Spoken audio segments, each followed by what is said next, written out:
Hello everyone, নতুন চ্যানেলে আবারও তোমাদের স্বাগত জানাই।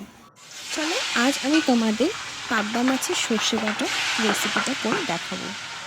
ফার্স্টে আমি পাবদা মাছগুলোকে ভালো করে ভেজে নিচ্ছি। মিডিয়াম আঁচে আমি ভেজে নেব।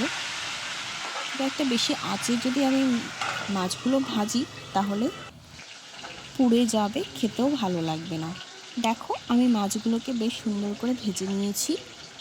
এরপর সাইডে আমি রেখেছি সর্ষে আর পোস্ত বাটা, কাঁচা লঙ্কা দিয়েছি তাতে, আর স্বাদ মতো লবণ। এরপর আমি হলুদ দিয়ে নিলাম, হলুদ দিয়ে মিক্সড করে নিচ্ছি। এবার তেলটাকে আমি গরম হতে দেব।